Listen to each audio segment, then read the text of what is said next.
Buenas tardes, soy la doctora Viviana Bosch y tengo el honor de participar como moderadora en este panel del 27 Simposio Nacional de Estudios Clásicos, tercer Congreso Internacional sobre el mundo clásico, libertad, opresión y confinamientos en el mundo antiguo a nuestros días. Bueno, de la Universidad Nacional de La Pampa, de la Facultad de Ciencias Humanas en Santa Rosa. Bueno, en primer lugar, las panelistas queremos agradecer enormemente a Paola Druil y a todo su equipo de organización por habernos invitado a formar parte de este panel. Siempre es muy grato estar con todos ustedes y, bueno, las panelistas deseamos que puedan escucharnos y que puedan luego participar con nosotros de algunos comentarios posteriores. Quería aclararles que en este panel la primera expositora, que es la doctora Elena Calderón de Cuervo, ha tenido un inconveniente, ha tenido que realizar un viaje imprevisto y no podrá presentarse, así que desde ya les envía sus disculpas, su agradecimiento y sus saludos. Bien, el nombre de nuestro panel es En defensa de la libertad, reflexiones políticas y religiosas en tiempos de crisis. Bien. Leeré una pequeña fundamentación antes de presentar a nuestra primera expositora, la doctora Mariana Calderón de Puelles. Comprender una época y sus vicisitudes implica conocer las problemáticas y conceptos que la caracterizaron. Entre los siglos IV y V, el crecimiento y difusión del cristianismo permitió el florecimiento de una nueva concepción de vida, así como de la manera de entender el devenir histórico de la época.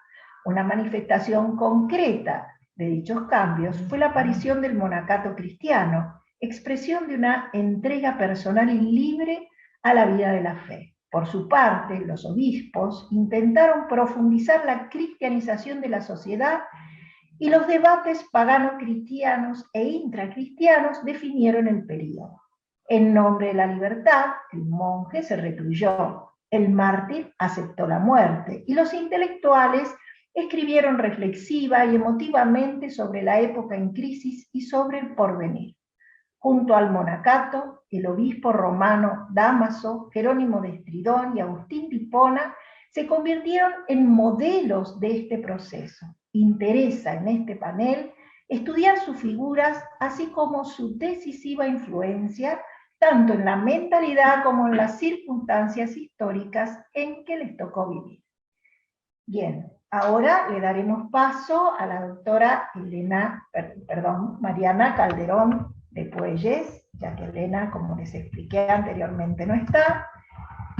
El tema de su trabajo es el libre arbitrio de Orígenes, según Jerónimo de Estridón, comentario filológico y alcances teológicos. Haré una pequeña presentación muy breve de la doctora Mariana Calderón. Es profesora y licenciada en Letras por la Universidad Nacional de Cuyo, magíster en Artium, doctora por la Universidad Nacional de Cuyo, profesora titular efectiva de Lengua y Latina 1, y Latín 2, Literatura Latinoamericana 1.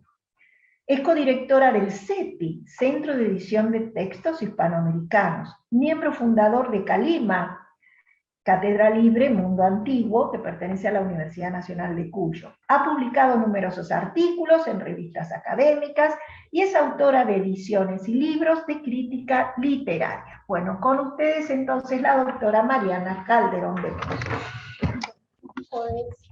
¿Sacar esto o no? Sí. Así veo mínimamente hacia dónde estoy. Bueno, buenas tardes. El trabajo entonces que yo voy a leer es una especie de acercamiento filológico a esta expresión que ha sido tan utilizada de libre arbitrio o libre albedrío. No cabe duda de que Jerónimo de Estridón era un gran admirador de la obra exegética de Orígenes y de su famosa Hexapla. Sin embargo, el contenido del Periarjón del Alejandrino le produjo al dálmata más de un disgusto. El asunto, dejando de lado varios detalles, puede sintetizarse así. Como el Periarjón había causado bastante revuelo entre las comunidades religiosas de Egipto, las autoridades eclesiásticas desaconsejaron la circulación de sus copias y traducciones. Sin embargo, Rufino de Aquilea, amigo personal de Jerónimo, hizo una edición latina de la misma que no era una traducción fiel, sino una versión suavizada y por momentos falseada. El estridonense se enojó mucho con Rufino, ya que agregaba al escándalo producido por Orígenes una confusión aún mayor que produciría la versión rufinense. Para evitarle malos entendidos a los que quisieran conocer el pensamiento del alejandrino, es decir, de Orígenes, y a pedido de su amigo Pamaquio, Jerónimo hizo una traducción fiel, pero con la expresa voluntad de que no circulara, y en lo posible que desapareciera. El resultado fue que del original griego de Orígenes quedó muy poco. La versión latina de Jerónimo desapareció, como había querido su autor. Y la que llegó hasta nuestros días entera fue la versión de Rufino. Llama poderosamente la atención que aún en círculos académicos se siga considerando esta versión de Rufino como una traducción fiel del original, y no como lo que es obra del aquilense basada en el pensamiento de Orígenes. Pero esta confusión responde a las intenciones de Rufino, pues fue él quien dio a entender que su traducción era fiel a la obra de Orígenes, y así fue considerada por muchos que no conocieron su génesis. En una carta de Jerónimo dirigida a Abito sobre las doctrinas de Orígenes, se trata de la carta 124, el doctor Máximo enumera a su amigo y discípulo los errores contenidos en el Periarjón, y entre ellos cita textualmente este párrafo de Orígenes. Cito, leo la traducción en castellano. Al final y en la consumación del mundo, cuando las almas y las criaturas racionales sean liberadas por Dios de sus trabas y de cárceles, unas caminarán más lentamente por su pereza, otras volarán con rápida carrera por su fervor. Pero al tener todas el libre albedrío y poder escoger libremente las virtudes o los vicios, las primeras estarán en situación mucho peor de lo que están ahora. Las otras pasarán a un estado mejor, pues los movimientos distintos y la inclinación diferente hacia una parte u otra conducirán a estados distintos. De suerte que los ángeles pasarán a ser hombres o demonios, y a la inversa, de estos pueden salir hombres o ángeles. San Jerónimo afirma que según Orígenes, tales afirmaciones son meramente hipotéticas, de modo de precaverse de cualquier anatema. Sin embargo, dada la autoridad del alejandrino, cualquiera de sus expresiones bien podría tomarse como doctrina aceptada, y ese era el temor de San Jerónimo. En la carta citada, Jerónimo ofrece una enumeración de los errores de Orígenes que exponemos a continuación. Primero, en el fin de los tiempos, las sustancias corpóreas se desintegrarán y se convertirán en éter.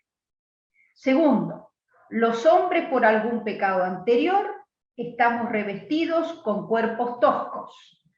Tercero, los demonios, por pecados anteriores más graves, tienen cuerpos aéreos. Cuarto, el demonio no es incapaz de virtud, pero de momento no quiere practicarla. Quinto, la negligencia o pereza parece ser el pecado fundamental que retrasa a las almas en su llegada al fin querido por Dios. Sexto, los demonios, por negligencia, pueden convertirse en animales para no sufrir dolor. Séptimo, los demonios, si abrazan las virtudes, pueden volver a la dignidad angélica. Octavo, los hombres también pueden convertirse en ángeles o en demonios. Como se podrá ver, la función de Jerónimo es señalar las desviaciones a Avito respecto de la doctrina, pero no fundamentar teológicamente esos errores. En lo que nos detendremos nosotros es en la elección del término liberum arbitrium, con que el dálmata traduce una expresión de Orígenes que, según los especialistas, puede tratarse en el original griego de to autexousion.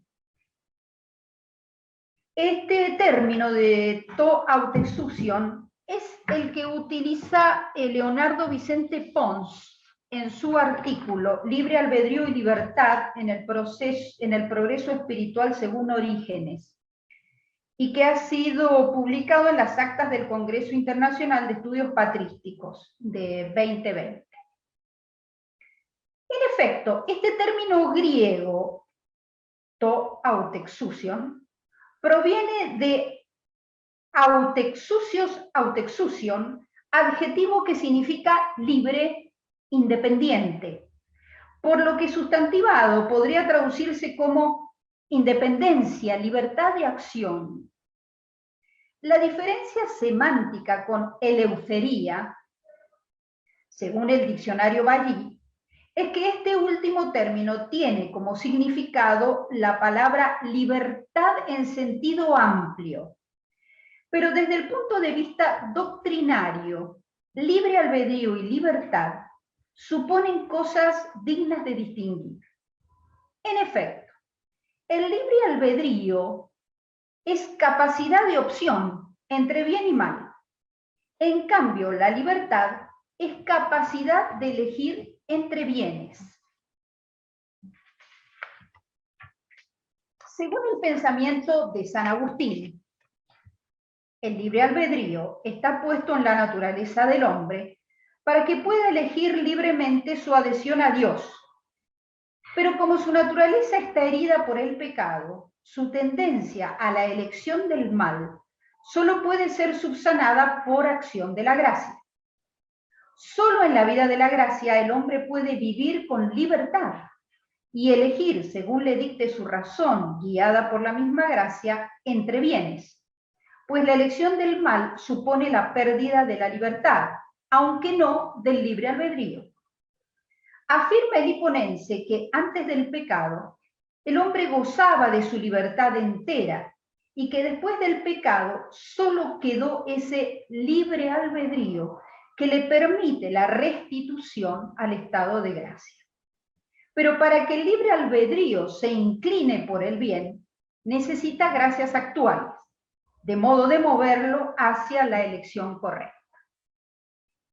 Por otro lado, el hombre que por razones de esclavitud o de encierro, agrega San Agustín, pierde su libertad de opción, puede no perder su verdadera libertad si vive en gracia. Pero claro, San Agustín es posterior, por casi 2 siglos, a Orígenes, así que vayamos de a poco. Efectivamente, la expresión libre arbitrio o albedrío indica en español la facultad de elección. El arbitrio es lo que se emplea para un arbitraje. Esto está sacado del diccionario de Julio Casares. Arbitrar es juzgar, no siempre optar entre posibilidades, y etimológicamente proviene del latín arbitrare, en donde se usó desde un principio en el ámbito forense. En esta lengua, en latín, el árbiter era el juez, y como término, este árbiter proviene de arbeto, que luego hizo ad eo, y que se refiere a la persona que se acerca a otra, es decir, preposición ad más pronombre demostrativo eo. Pero lo que se usó para designar testigo o espectador en esa persona que se acerca a otra, por ejemplo, así apareció en Plauto o en Cicerón.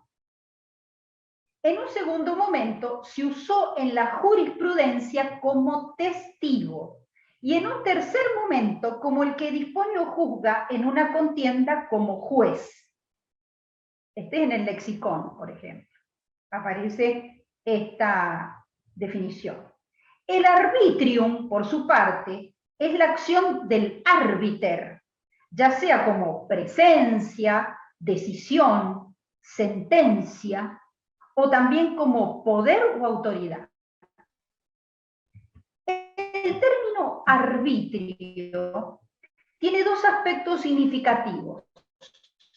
En primer lugar, acercamiento a alguien, es decir, como testigo. Y en segundo lugar, fruto de una elección. Todos los derivados contienen estos elementos, pero al agregársele el calificativo libre, se pone el acento a que este testimonio o esa elección se hacen de manera voluntaria y sin coacción. Habría que determinar cómo se usaría la expresión antes de que San Agustín escribiera su tratado de libero arbitrio, y el término quedara acuñado con el significado que reviste hoy en día. Podemos pensar que para que Jerónimo empleara este término en la traducción de to autexusion, es decir, para traducir ese término que había usado Orígenes, es porque el mismo, el término, ya se usaba con esa acepción. Probablemente haya sido Rufino de Aquilea quien haya utilizado la expresión latina liberum arbitrium para traducir a Orígenes. A pesar de que ciertos conceptos acerca de la fuerza de la providencia entre los estoicos e incluso entre los que no lo eran tanto, parezcan negar los actos voluntarios, Cicerón aceptaba el poder de autodeterminación, no solo por su formación en las leyes, sino por su lectura de Aristóteles. Como afirma Corso de Estrada, cito, en este sentido, Cicerón se refiere incluso en de fato a los caracteres físicos psíquicos que podrían predisponer a ciertos vicios, retomando en relación con ello la misma sentencia conclusiva. Esos vicios pueden provenir de causas naturales, pero el extirparlos y quitarlos de raíz no procede de causas naturales, sino de nuestra voluntad, in voluntate, dice Cicerón, del esfuerzo y de la disciplina. Y en De Officiis retoma la ponderación del espacio de autodeterminación humana ante las notas propias de la especie, de la individualidad y de las circunstancias de la vida, afirmando el poder de causación del hombre en la configuración de sí mismo, cuando sostiene que nos damos a nosotros mismos una persona, es decir, un personaje en sentido propiamente etimológico, y en definitiva un modo de ser, por nuestro propio juicio, va a decir Cicerón, ipsi judicio nostro. Hasta ahí la cita de Laura Corso de Estrada. Sin duda, Cicerón afirma la existencia de un libre arbitrio, pero no usa esa expresión. Probablemente en aquella época estuviera muy constreñida al ámbito forense y se usara más bien la expresión judicium, como acto de libre elección.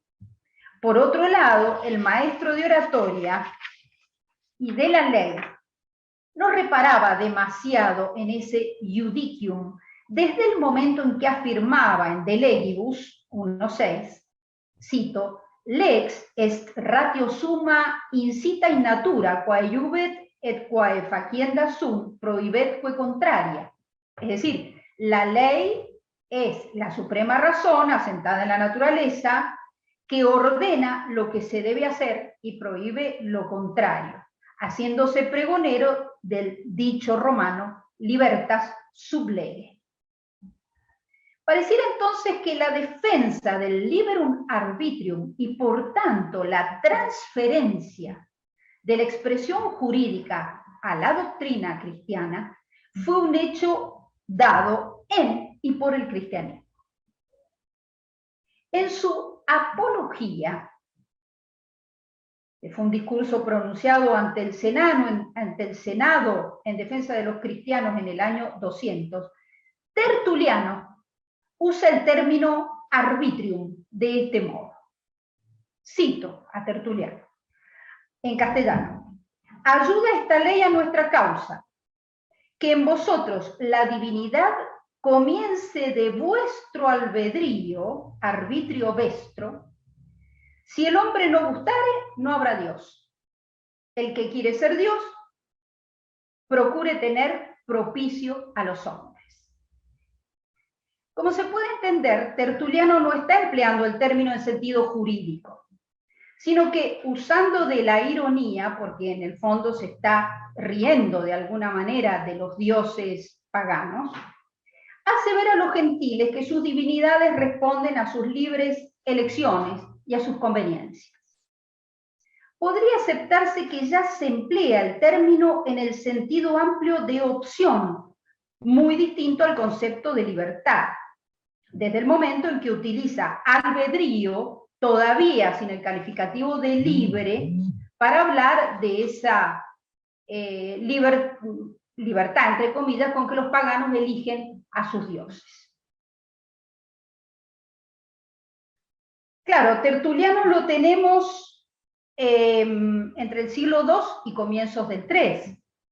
De Tertuliano a Rufino de Aquilea, la expresión libre albedrío, Rufino de Aquilea es siglo IV. La expresión libre albedrío se ha usado entonces fuera del ámbito de lo jurídico. Y tanto Rufino como Jerónimo no dudaron en traducir la expresión que usó Orígenes, presuntamente to autexusion, con aquella, libre albedrío. Ahora bien, después de la obra de San Agustín, de libero arbitrio, la expresión quedó acuñada dentro de la doctrina, que, según el Hiponense, designa lo siguiente: elección entre el bien y el mal, entre los bienes temporales y los eternos. Tiene como consecuencia el obrar mal y el obrar bien. Es un don de Dios para que obremos voluntariamente el bien distinguiéndolo del mal. La voluntad libre se dirige hacia el mal porque tiene libre albedrío. El hombre cae voluntariamente, pero no puede levantarse por voluntad propia. La elección del bien o del mal en el hombre es libre a pesar de la presciencia divina. El hombre es movido a pasar del bien al mal por imágenes o representaciones de algo que se le hace apetecible más que Dios mismo. El principio de todo pecado es la soberbia, el pecado de Lucifer, al que agrega la envidia, el pecado de Adán. Como Lucifer conocía con perfección el bien del cual se apartaba, su elección no tenía una segunda oportunidad. El hombre, como fue tentado por el demonio y no sabía perfectamente el bien del cual se apartaba, le fue concedido el perdón. Para Orígenes, sin embargo, como Dios ha creado los seres espirituales sin distinguir ángeles de hombres y los hombres, que unen su espíritu al cuerpo, son un descenso ontológico de los primeros, este movimiento o paso entre la vida angélica a la humana, incluso a la de los ángeles caídos, se produce por acción del libre albedrío o capacidad de optar entre el bien y el mal, que en el alejandrino está causado por la desidia o pereza en el cumplimiento de la virtud. Pero el ángel no parece estar dotado de una inteligencia superior que le permita comprender el exacto alcance de sus elecciones. Y entonces puede equivocarse y arrepentirse muchas veces en este continuo paso de un estado al otro, del mismo modo que el hombre, hasta que en el fin de los tiempos todo confluya en Dios. Los alcances doctrinales de semejantes afirmaciones son difíciles de dimensionar. No en vano se dolía Jerónimo de que, después de la proclamación del credo de Nicea, Rufino hubiera reflotado los antiguos errores de Orígenes. Bien, conclusiones. El Tratado de Libero Arbitrio de Agustín aclaró en el momento más delicado el exacto significado del término y su alcance teológico, dando una trascendencia inusitada a aquella arcaica expresión latina arbeto, como el que se acerca a otro. Sin duda, en el estudio filológico del término, el que ocupa un eslabón fundamental es Tertuliano. Dada su formación de jurista, parece ser el que utiliza el término arbitrium propio del fuero en el sentido amplio de libre elección. Nos faltaría determinar en qué momento, qué autor, le agrega el calificativo de liberum, tal como aparece en Rufino y en Jerónimo de Estridón, aplicado al concepto griego de Orígenes, que según los expertos puede haber sido to autexusio. Muchas gracias. Bueno, muy bien, muchas gracias, doctora Calderón. Pasamos entonces a la segunda expositora, que en este caso soy yo. Haré una muy breve presentación, por supuesto. Soy doctora en Historia, egresé de la Facultad de Filosofía y Letras de la Universidad Nacional de Cuyo. He sido profesora, licenciada en Historia, especialista en docencia universitaria, magíster, y finalmente alcancé el título de doctor. Soy directora y fundadora de la Cátedra Libre Mundo Antiguo. He publicado numerosos libros, capítulos de libros, revistas científicas, participado en numerosos congresos, paneles, conferencias, y bueno, aquí estoy para hablar con ustedes sobre Memoria y Realidad, un análisis político-religioso de los epigramas damasianos. Como se sabe, Dámaso fue elegido obispo de Roma por aclamación popular en la antigua iglesia de Lucina en el año 366. Reunió importantes concilios destinados a lograr la unidad doctrinal e intervino a favor de asegurar la primacía del obispo de Roma, aspectos ya tratados en trabajos anteriores y que no volveré a abordar en esta oportunidad. En esta ocasión abordaremos sus actividades vinculadas con la exaltación de la figura de los mártires cristianos y el reclamo del patrimonio histórico de Roma para el cristianismo. Dámaso se dedicó a la restauración de las tumbas de los cristianos sometidos al martirio, escondidas y bloqueadas durante la última persecución. Gianluca Pilara, Maximiliano Gilardi destacan la labor de Dámaso en el ordenamiento del espacio cristiano y en la ciudad de Roma, con especial referencia a la reconstrucción de las antiguas catacumbas suburbanas. En Roma, enormes construcciones constantinianas, espléndidas basílicas brillantes de oro e iglesias conmemorativas atrajeron a los fieles. Lujosos monumentos proclamaban la fama de los santos mártires Pedro y Pablo.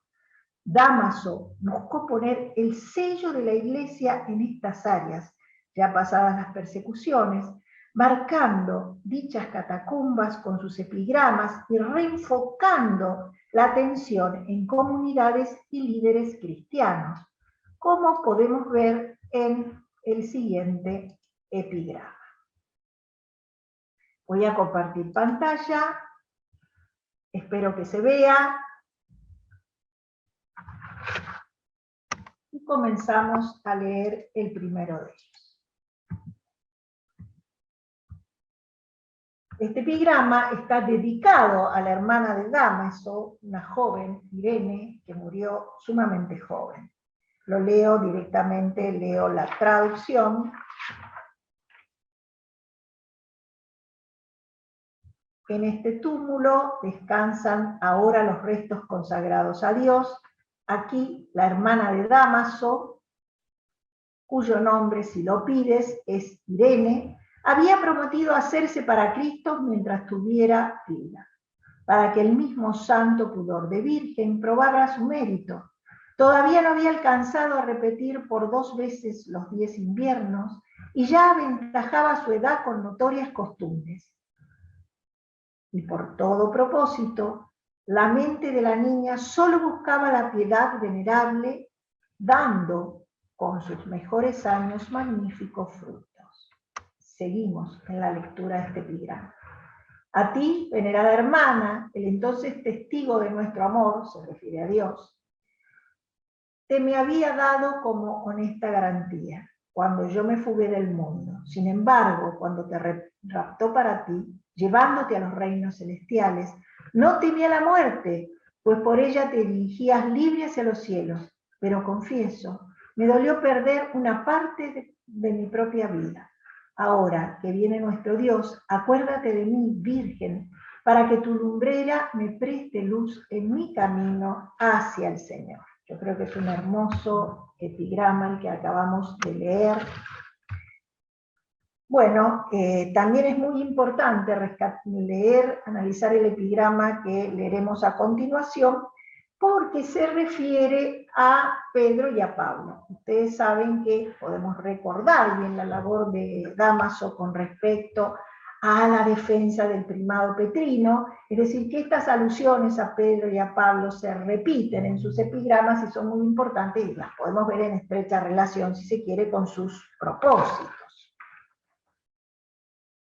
Leo la traducción. Aquí habitaron los santos cuyo nombre debes conocer antes que nada. Si me lo permites, te diré que se llamaron uno Pedro y el otro Pablo. El sol de oriente envió sus discípulos a quienes de buen grado confesamos, solo por los méritos de su sangre.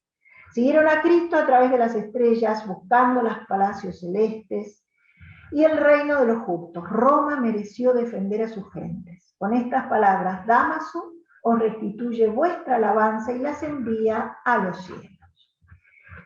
Bien, si analizamos la tarea de Dámaso, tenemos que ver que bajo su dirección, el obispo removió la tierra, se ampliaron pasajes, se construyeron tramos de escalera que conducían a los santuarios más ilustres, y se adornaron las cámaras con mármol, eliminando árboles para admitir el aire y la luz. Donde fue necesario se utilizaron arcos de ladrillo y piedra, todo en vistas a beneficiar a la multitud de peregrinos.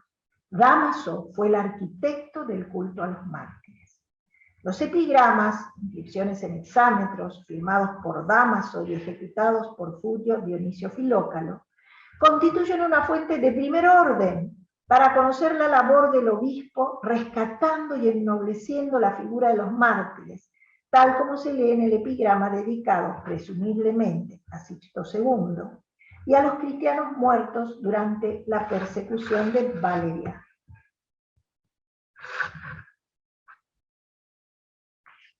Observa con atención, este túmulo retiene los celestiales miembros de los santos, a los cuales súbitamente raptó el reino de los cielos. Estos, compañeros de la cruz invicta, ministros del Señor, del Santo Señor, buscando el mérito y siguiendo la fe, se encaminaron hacia las casas celestes y el reino de los justos. Esa es la única y verdadera gloria en la que se place la romana plebe, en que, con Sixto por caudillo, mereció los triunfos de Cristo. Es un hermoso epigrama realmente. Estos epigramas se diferencian de la epigrafía tradicional, sobre todo en aquella gramática incierta y con errores ortográficos propia de los grafitis griegos y romanos. No solo fueron más elegantes, sino más informativos, mostrando las preocupaciones y los intereses de los cristianos de la época. Un estudio significativo sobre las características ideales transmitidos por Dámaso a través de sus epigramas se encuentra en la tesis doctoral de Inés Warburg, defendida en la UBA hace pocos años. cuya lectura facilita realizar un análisis pormenorizado de dichos epigramas e inferir la intencionalidad de su autor en pro de difundir los ideales cristianos. Además, su trabajo permite sostener que, si bien no puede considerarse a dichos epigramas una paráfrasis poética de la Biblia, es posible vincularlos con los lineamientos de la épica bíblica, aspecto que se evidencia en la transposición de un asunto de índole cristiano a una estructura en metro heroico de tipo romano antiguo. Los epigramas compartieron el mismo espíritu que, después de siglos de persecución, tomó vigor a partir de la paz constantiniana, cuando ya la Iglesia cristiana gozó de libertad. Los escritores de entonces, como destaca la autora, adhirieron a lo sostenido por Lactancio, que propugnaba unir sabiduría y religión para nutrir los círculos eruditos del momento. Sus epigramas constituyeron un programa deliberado y reflexivo para lograr la cristianización de la ciudad. Literalmente unió a los mártires con Roma, inauguró las catacumbas como sedes claramente cristianas y claramente romanas. Vinculó a los epigramas con el espacio sagrado en el que fueron grabados, confiando en la perdurabilidad de las lápidas marmóreas y si éstas cumplían una función de liturgia permanente. Si bien, a pesar de distintas, sobre todo por distintas circunstancias, como por ejemplo los daños sufridos por la invasión de los godos en el siglo VI, se perdieron muchas partes de los mismos, debieron ser restaurados, es decir, no se logró esa perdurabilidad que deseaba Dámaso, pero bueno, esa fue su intención. Los poetas de este periodo optaron por la adaptación del tema clásico, del canon clásico, a los temas cristianos. Dámaso no lo utilizó por adherir al paganismo, ni como marcador de un estatus social, sino por su excelencia poética. La obra del obispo se entiende en el contexto de la solución cultural tardo-antigua puesta en marcha por los intelectuales cristianos.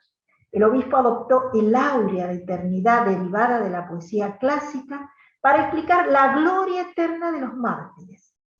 Y con referencia a la figura de San Pablo, la que hemos dicho que él regresa, podemos leer.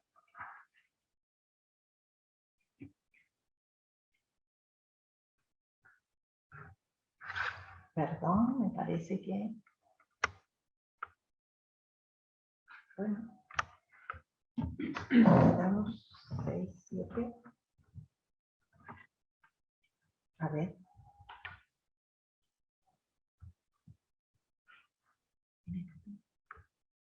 En este túmulo destacan... No. Este es el que ya leímos. Bueno, no está, lo leo entonces de aquí, lamento no poder mostrarlo. No temió soportar en el cuerpo ni los castigos, ni los hierros, ni el hambre, ni las piedras, ni la rabia de las bestias, ni la suciedad de la cárcel, ni el látigo, ni la tormenta, ni las cadenas, ni el naufragio, ni las lágrimas, ni el cruel veneno de la serpiente, ni tampoco los mismísimos estigmas de Cristo. El digno maestro vivió por el amor de Dios a través de su vida. Con estos versos quise yo, Dámaso, brevemente mostrar tus triunfos, santísimo maestro Pablo. Bueno, este es el epigrama 2, lamentablemente no ha salido, del verso 20 al 25. El obispo recurrió a los motivos de la consolatio célebre en la retórica pagana, solo que ya no enunció héroes o poetas, sino mártires masacrados simplemente por no negar la fe en Cristo y en su iglesia.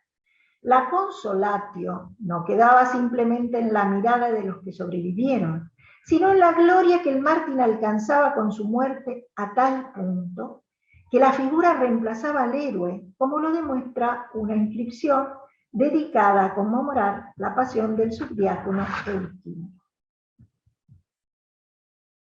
Me parece que acá se ve. Bueno, acá estaba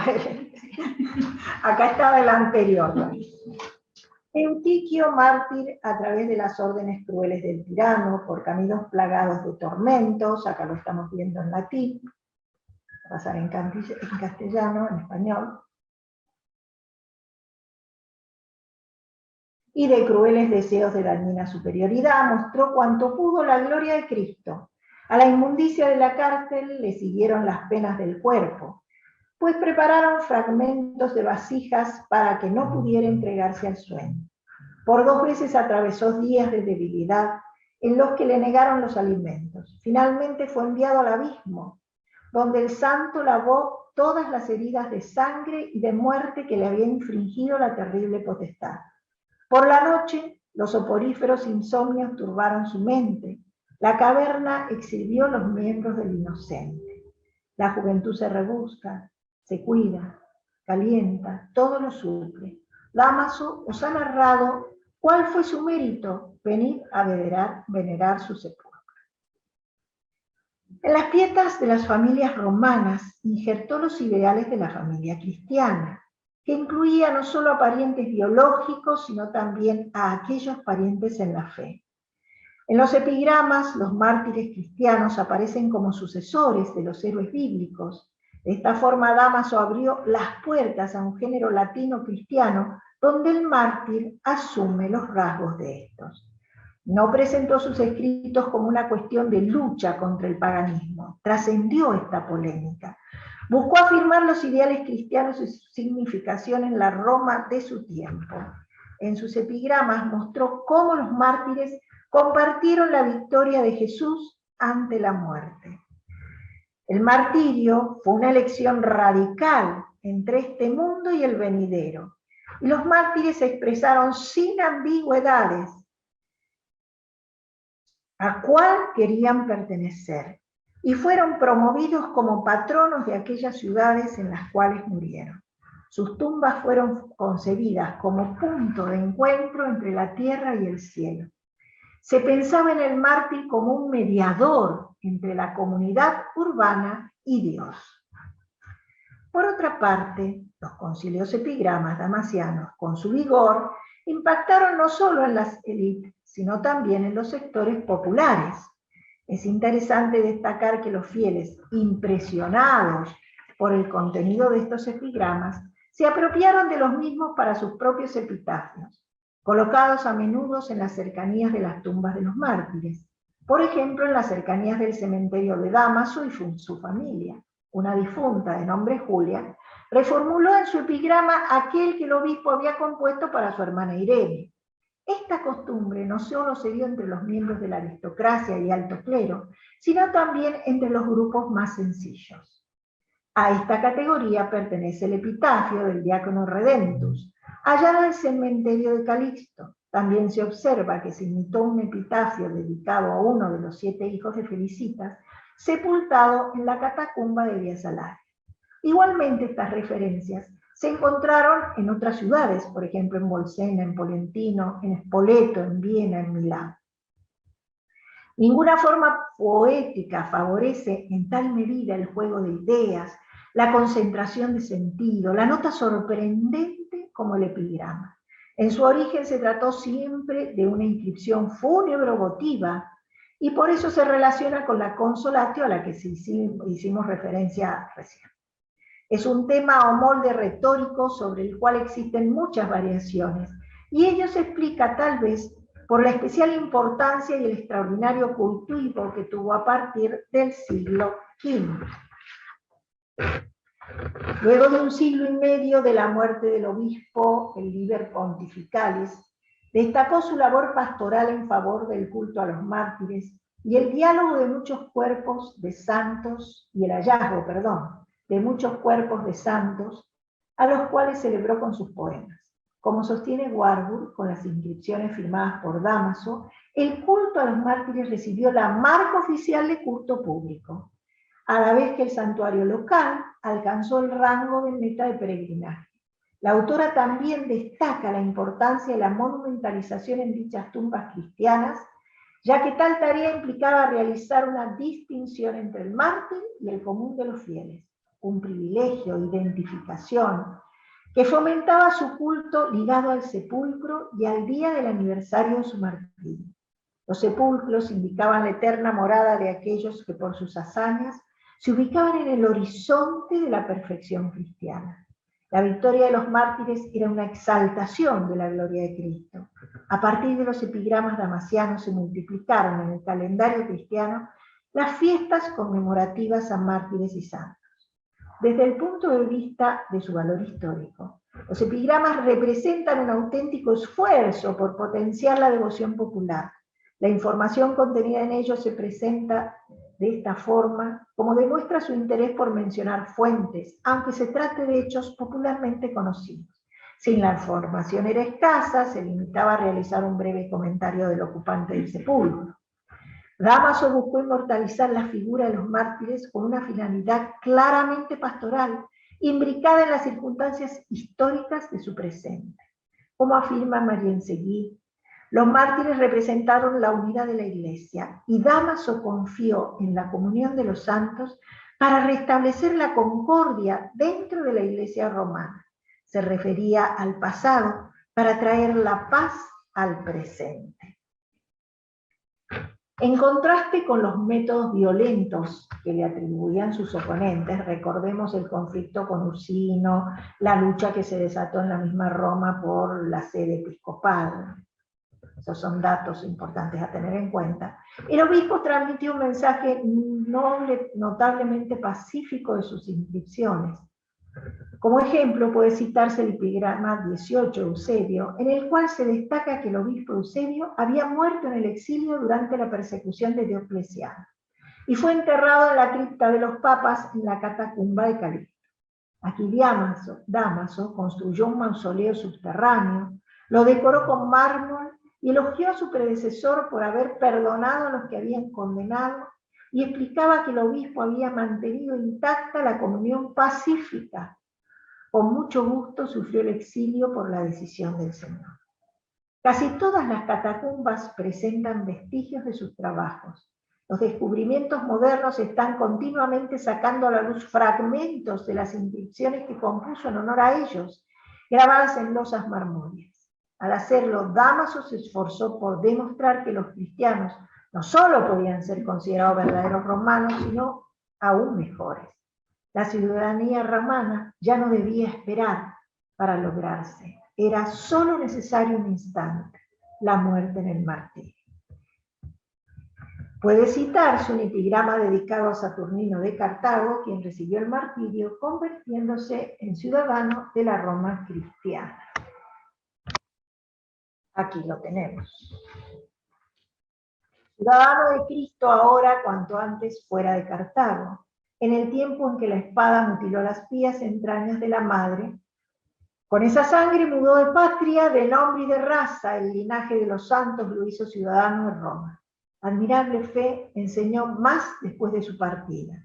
Cuando laceraban los píos miembros, rechinó Graciano como un enemigo. Después de que la cólera vomitó los elaborados venenos, no te pudo forzar empero a que negases a Cristo, varón justo, y tú mismo, por tus propias súplicas, mereciste convertirte en confesor de la fe. Bueno, interesante este epigrama, ¿no?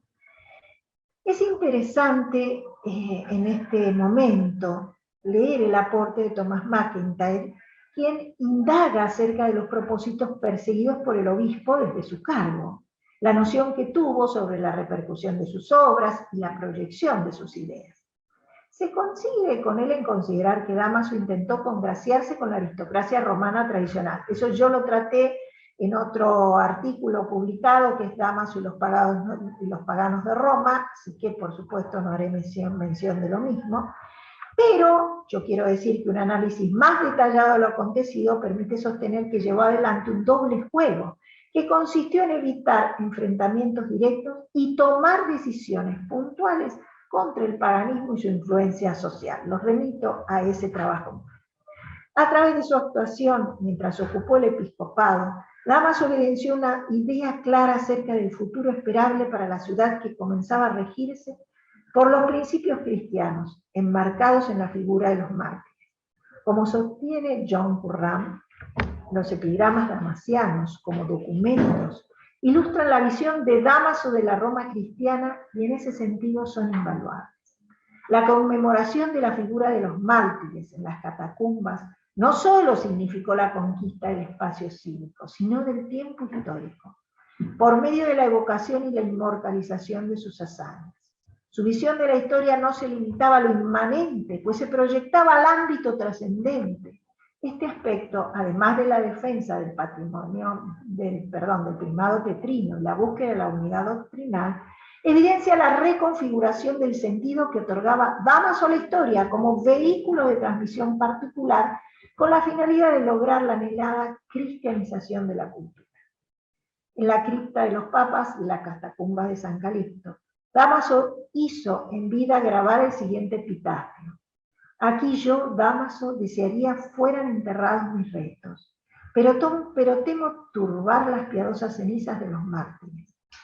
Jerónimo de Estridón sostiene que el obispo fue enterrado en la tumba que él mismo había preparado, humildemente alejada de las gloriosas cenizas de los mártires, y con posterioridad fue trasladado a la iglesia de San Lorenzo.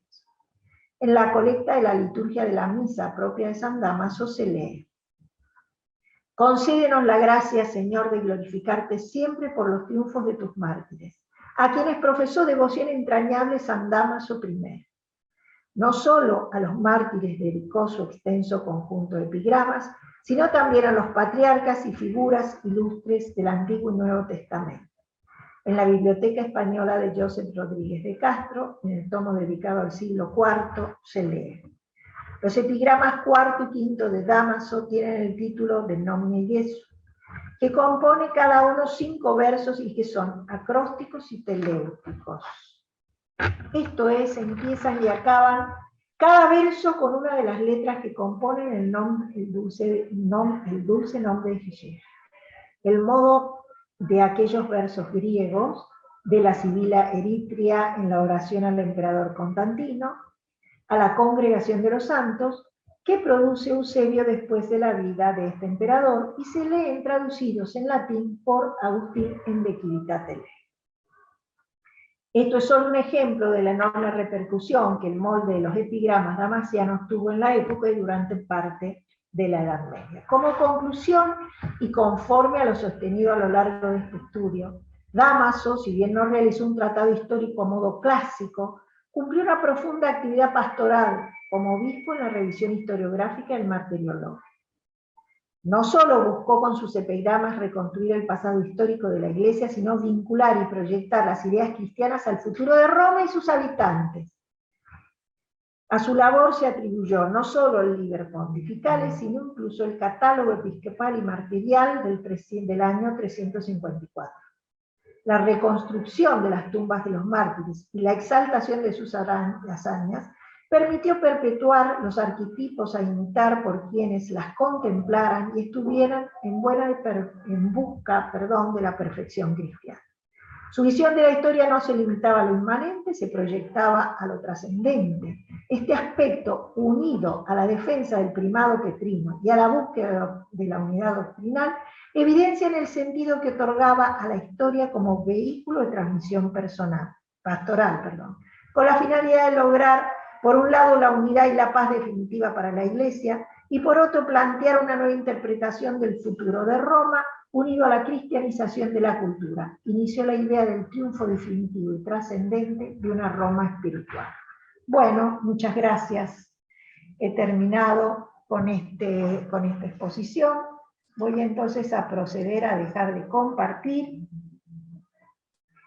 y a dar lugar entonces a nuestra tercera integrante del panel, la doctora Graciela Gómez Asso. El título de su trabajo es El pensamiento de Agustín de Hipona en relación con la humanidad y la libertad verdadera del cristiano en tiempos tardoantiguos. La homilética agustina como expresión preparatoria de la ciudad de Dios. Bueno, y haré una pequeña semblanza de la doctora Graciela Gómez Asso, a quien todos conocemos y apreciamos mucho, verdaderamente. Graciela Gómez Asso es egresada con título de grado de la Universidad de El Salvador, con diploma de honor, doctora en la UCA, con mención muy especial, summa cum laude, becaria de la UCA Metropolitana, historiadora especialista en el mundo clásico y greco-latino. Académicamente se ha dedicado a los estudios de la otredad durante la tardoantigüedad, los modos de construcción y deconstrucción del mito, del discurso político clásico y tardoantiguo, y en particular del discurso de los intelectuales romano-cristianos durante el tardoantiguo. Autora de los programas de historia de la nueva escuela secundaria del Ministerio de Educación de la Ciudad de Buenos Aires, como miembro de la gerencia operativa de currículum en dicho ministerio. Directora del PEG, Programa de Estudios Históricos Greco-Romanos, directora de la revista de Rebus Antiquus de la UCA, directora del boletín Angelus en Instagram y en versión digital. Integra la Cátedra Libre Mundo Antiguo, Calima, de la Facultad de Filosofía y Letras de la Universidad Nacional de Cuyo, es referatista en numerosas publicaciones nacionales e internacionales, autora de numerosas publicaciones también académicas en distintas revistas de gran prestigio, tanto en Europa como en América Latina y Argentina. Bueno, la escuchamos, doctora.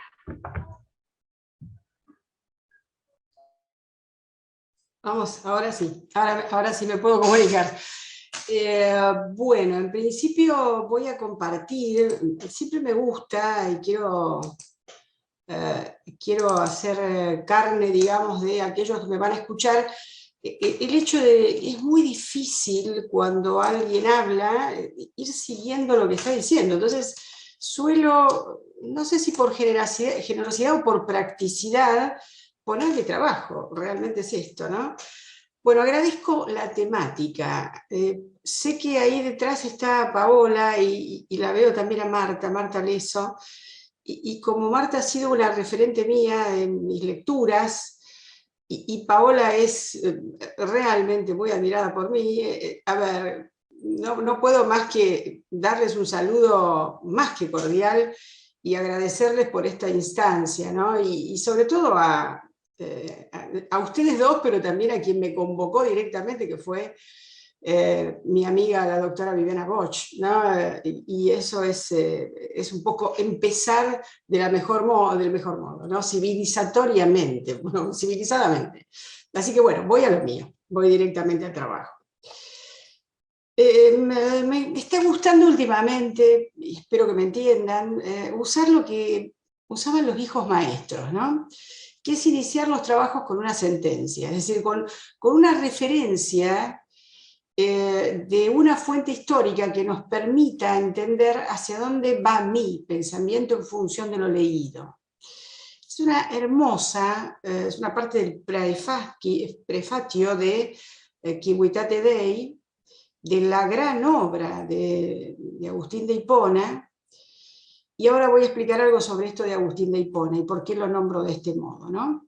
Bueno, la sentencia es muy clara, dice: el rey y fundador de esta ciudad, les aclaro, de Dios, porque no está hablando de cualquier ciudad, sino de aquella que va a ser la ciudad eterna para él, de la que me he propuesto hablar, declaró a su pueblo en la escritura el sentido de aquel divino oráculo que dice: Dios resiste a los soberbios y a los humildes da su gracia. Deus superbis resistit humilibus autem dat gratiam. Esto está en el libro 1 de Pedro, el capítulo 5, versículo 5. Mas esto que es privativo de Dios, también lo pretende para su alma soberbia el espíritu hinchado. Yo les hago la aclaración de algo bastante más corriente para nosotros, de un espíritu arrogante, que se complace en que se diga en su alabanza, miren de quién está hablando, que Roma debe perdonar a los vencidos y abatir a los soberbios. Si uno recuerda esta cita, voy al pie, la cita aclaratoria, es un hermoso parágrafo de Virgilio, de la Eneida, que dice exactamente lo que deben hacer los romanos, es agregado, digamos, mío: conceder tu favor a los humildes y abatir combatiendo a los soberbios. Es decir, que Agustín ha tomado como referencia en su sentencia del prefatio nada más ni nada menos a un hombre al que va a destrozar desde el punto de vista argumentativo a lo largo de la ciudad de Dios. Así como lo apreció, lo toma para destruirlo y construir gracias a él una nueva estructura discursiva absolutamente cristiana, pero sin despreciar la retórica romana y la retórica tradicional clásica, ¿no? Sí, bueno, esta es la sentencia y con ella empiezo. En 1937, el maestro Henri Irene-Marrou le dio cierre a su tesis doctoral sobre el hombre que, a su criterio, era fundamental para la comprensión del siglo V. Era nada más ni nada menos que Agustín de Hipona, una gran obra, ¿eh? Uno dice perimida, Marrou pareciera no tener edad realmente. Y acá hago la aclaratoria. Solemos, cuando leemos algo de Agustín de Hipona, llamarlo San Agustín. Y en realidad un historiador debe cuidarse mucho en estos temas, porque el historiador debe poner a aquel que es fuente y autoridad en el lugar que le corresponde. Agustín no era santo en el momento de escribir la ciudad de Dios.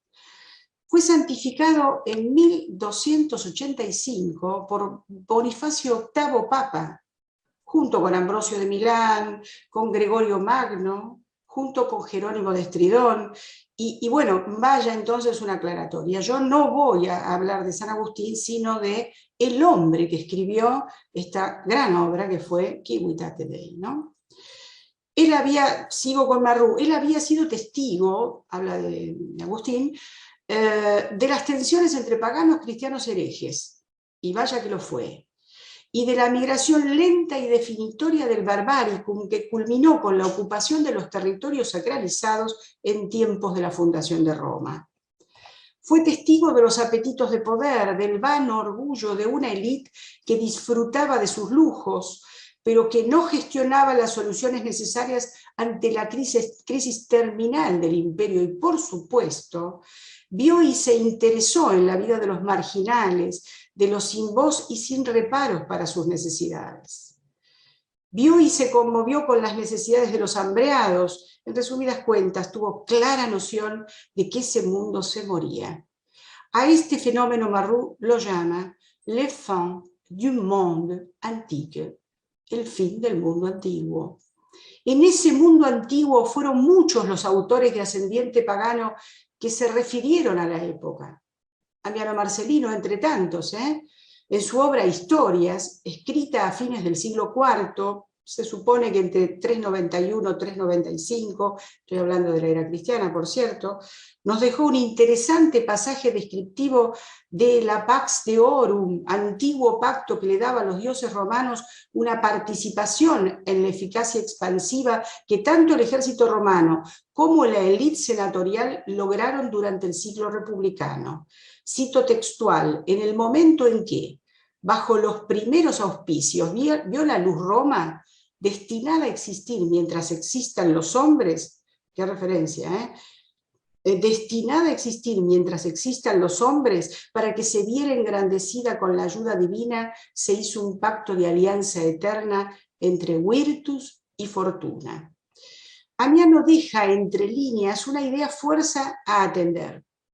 Roma será una potencia dominante mientras existan los hombres romanos. Es que para el soldado escritor Amiano, la ciudad fundada míticamente por Rómulo y Remo era una ciudad eterna, como ya había dicho Polibio. Pero si nos atenemos al ciclo histórico decadente que vivió dicho historiador, inferimos que ante catástrofe como la que lo abruma, se refugió en la memoria de las antiguas virtudes. Esto es lo que dice el querido Rubén Florio en un trabajo acerca de la caída de Roma en el 410.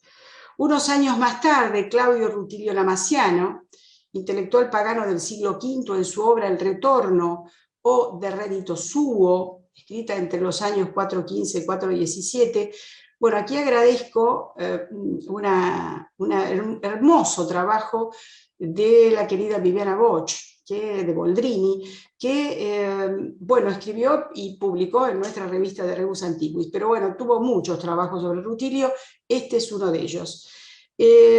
Rutilio Lamasiano enuncia una expresión de deseos sobre el entonces decadente y casi inexistente imperio en Occidente.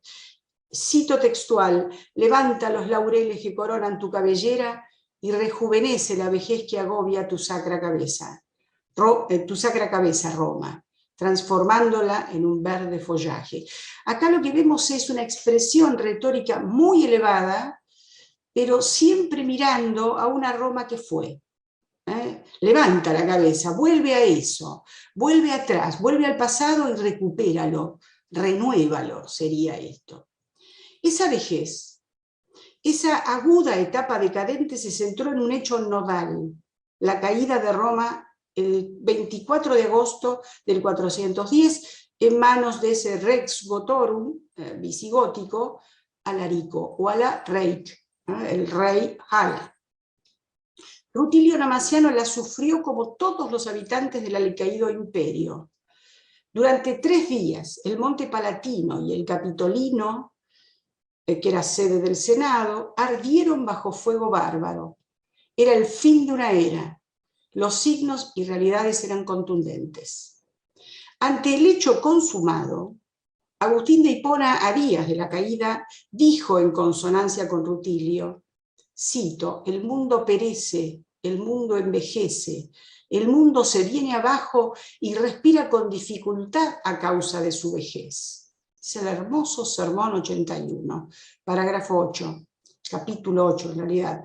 La diferencia entre el poeta pagano y el obispo de Hipona se centra en un giro discursivo necesario que Agustín plasma con justeza.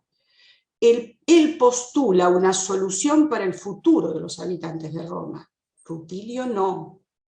Y dice, cerrando ese parágrafo, no temas, tu juventud se renovará como la del águila. Y ahí está citando, rememorando el famoso mito del ave fénix. Se debe, digamos, recuperar, ¿no?, volver desde las cenizas como ha hecho el ave fénix, ¿no?, la vieja Roma y la juventud romana. Este simposio nos convoca a hablar de libertad, opresión y confinamiento. Nuestro panel enfoca la mirada en la libertad en tiempos de crisis. Mi trabajo pretende andar en 2 conceptos importantes dentro de la historia del tardo antiguo, conceptos que fueron esenciales para la comprensión del modo de expresión y el interés último de la élite intelectual para consolidar el modelo eclesial cristiano como novedad, como propuesta seria y contundente ante la crisis del Imperio Romano. Esos 2 conceptos son el sermo humilis, y el segundo concepto, y vaya que importante, es aquello que se ha llamado durante tanto tiempo la República Cristiana y que él llama sencillamente la República Virtuosa. Agustín llama la República Virtuosa. Ante esta convocatoria, mi propuesta es analizar el discurso cristiano como una herramienta que puso en el centro de discusión intelectual los modos de explicar la realidad, los medios para darle impulso a una solución ante la decadencia y o muerte del imperio, y los fines teológicos, políticos y apologéticos que Agustín de Hipona delineó para un nuevo tiempo, al que él llamaba el tiempo medio en realidad.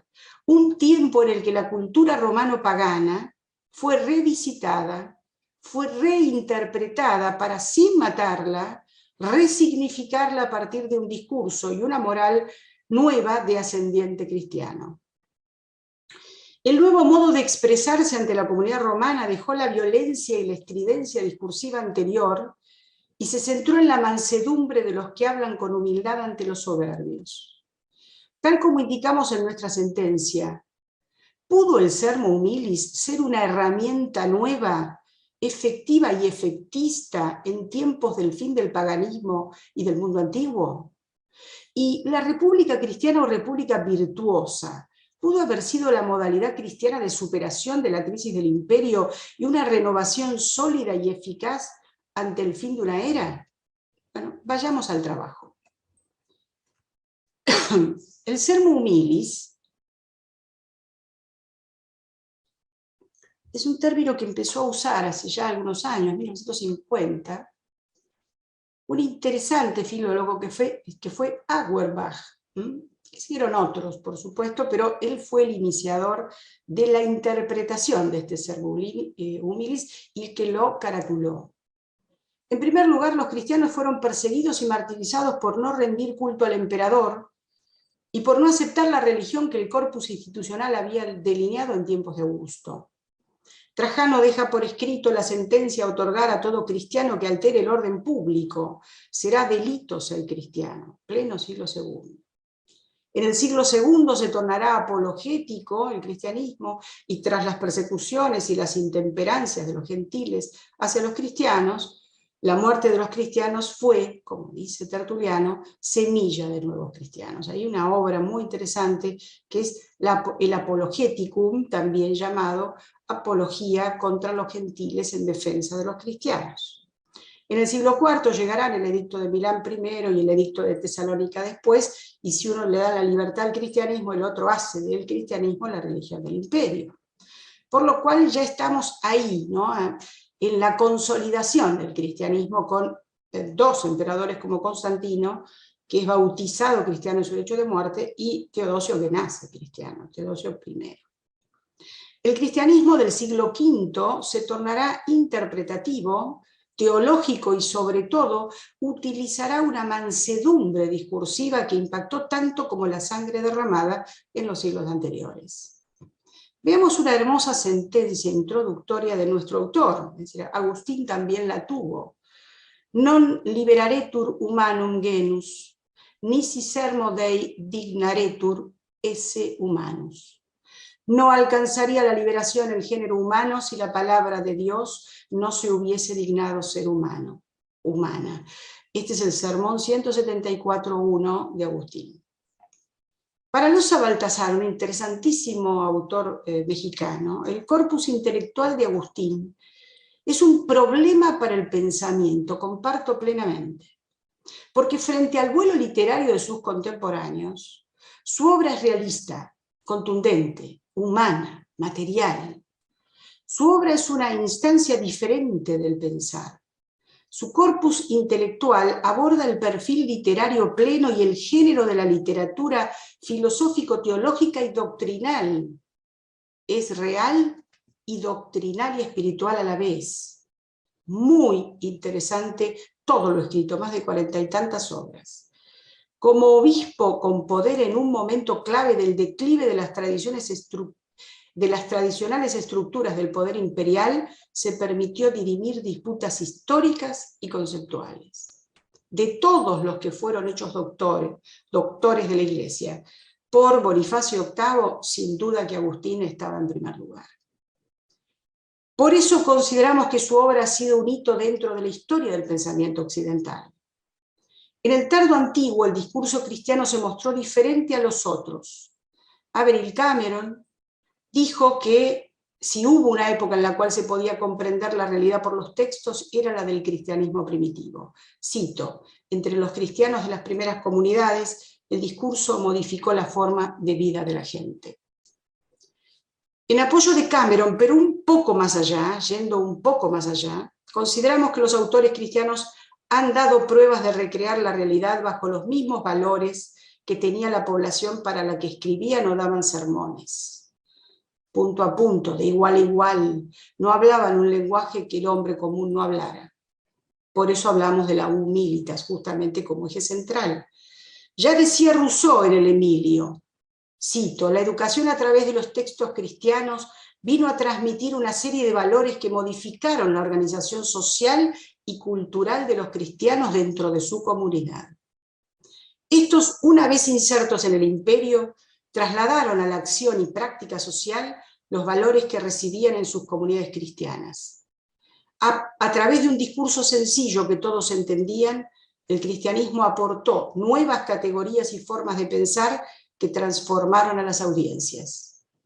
Michel Foucault, el hombre justamente del Mayo francés, ha sido más que nadie responsable de este cambio de conciencia acerca de la importancia del discurso cristiano en la historia.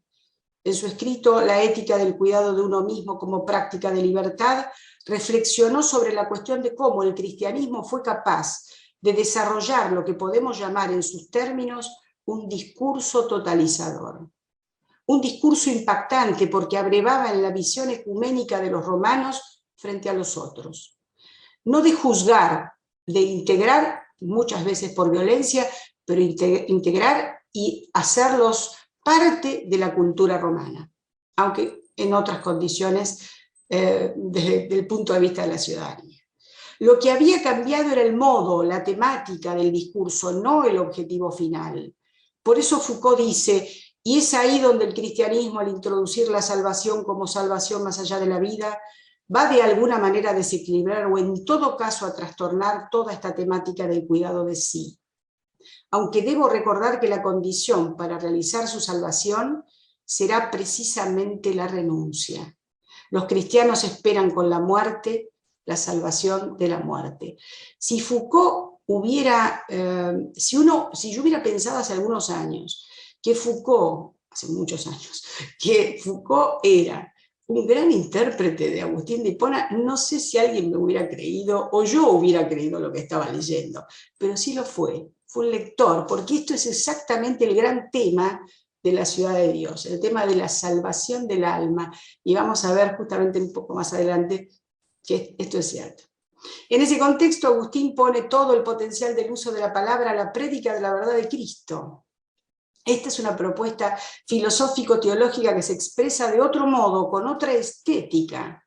La estética cristiana que se asienta en el sermo humilis, tal como hemos indicado en nuestra sentencia. He tomado por mi cuenta intimar a los soberbios la excelencia de la humildad. Agustín, Ciudad de Dios, prólogo, prefacio. Adhiero al concepto de Loza Baltasar cuando dice que el obispo de Hipona utiliza una retórica sacramental, porque la práctica de la palabra en el mundo cristiano es un sacramento, un signo perceptible, tanto en el grafema como en el fonema, del vínculo invisible con Dios. Vamos allá y consideramos que vamos más allá y consideramos que esta es una retórica eclesial, porque derivará tras la publicación de la Ciudad de Dios en una expresión clara de un nuevo tiempo en el que la Iglesia cristiana nicena reemplazará al imperio tras sus últimos estertores del siglo V. Debemos al mismo tiempo y a partir de las palabras de Agustín asumir que esa retórica humilde y cercana a la comunidad cristiana es una retórica medicinal. La palabra es humilde pero sana las almas. El fármaco es la palabra nueva para un tiempo de crisis y angustia. Recuerden la gran obra de Eric Dodds, justamente acerca de paganos y cristianos en época de angustias. No me miréis a mí, dice el sermón 9, sino mirad a la palabra de Dios. No os enojéis con vuestro medicamento. No hallé otro sitio por donde pasar. Medicamento es la palabra de Dios. Esta era una nueva estética de la palabra, una herramienta discursiva que ya Auerbach en 1950 llamaba sermo humilis, el sermo humilde para los humildes, sencillo para los sencillos. A través de ella se nutrió y moldeó al predicador, al sacerdote, por supuesto a los primeros cristianos, a los catecúmenos primero, pero a los cristianos convencidos luego. Hombres necesarios, los predicadores, en la instancia de consolidación de la Iglesia, ¿no? Y en el monacato del que hablaba antes Mariana, justamente. La República Cristiana Virtuosa como respuesta de Agustín de Hipona ante la crisis de su época.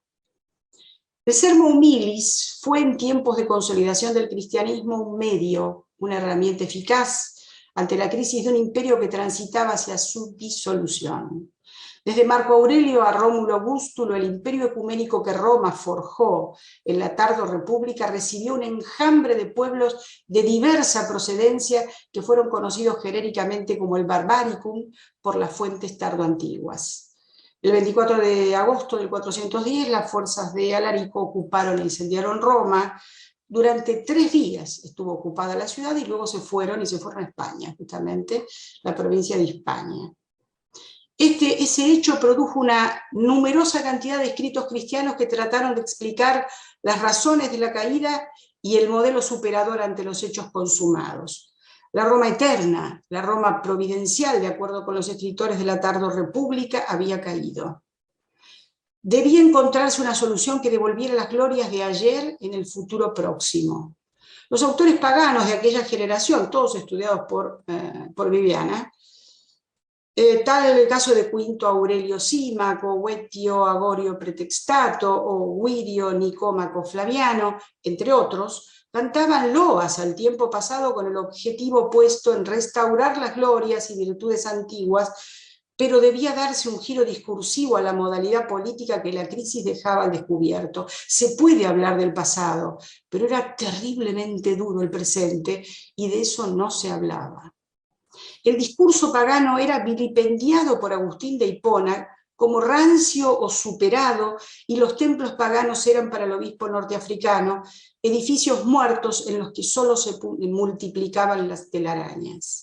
La figura retórica de Agustín era mordaz e hiriente.